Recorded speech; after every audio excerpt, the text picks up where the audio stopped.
Okay, so the extra 300, a 300 brake horsepower, which is obviously up at the front end, single engine propeller.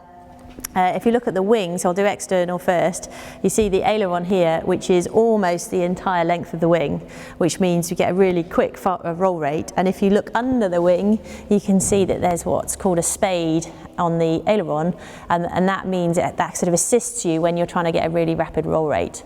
But you don't see those on normal aircraft.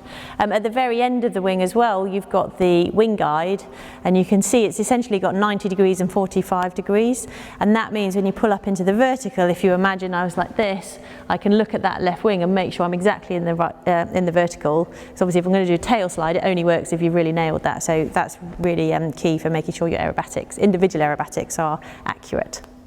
The aircraft itself, I mean, that is literally paper thin, so it's made of almost nothing because it needs to be as light as possible. So this aircraft is 690 kilograms.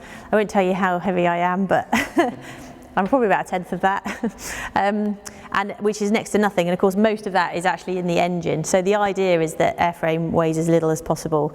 And for that reason, we've got a tail wheel rather than the usual tricycle undercarriage, because instead of having 3 bits of undercarriage that all weigh a lot, I've now just got 2, and then 1 bit of rubber which doesn't weigh anything really.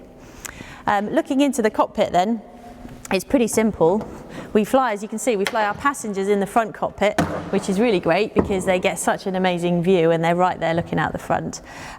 We don't have many bits of instruments. We aren't instrument rated, we're instrument rated, but the aircraft can't fly IMC or IFR, so we don't need an artificial horizon. It would be a waste of weight if we put one in, so we don't have one.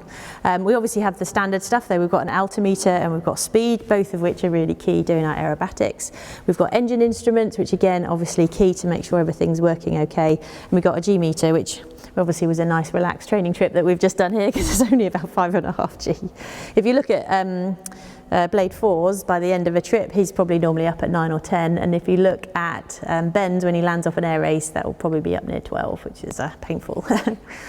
Quite a simple stick, and this stick literally moves the stick in the front, and it is literally connected with cables to the ailerons and the tailplane at the back as well, so it's very simple. And you may not be able to see it, but maybe if you look down the footwell you can see the cables, and those are the sort of rudder cables. Everything is literally what you can see is other controls. It's all quite simple and light. Simple throttle, and we have a little smoke switch on the throttle, which is literally just on and off. And then we've got RPM and mixture levers just down the side. Again, not housed in anything particularly, because that would again just be a total waste of weight. We do have, this is our one bit of kit, we have a little GPS though, so help us not get lost.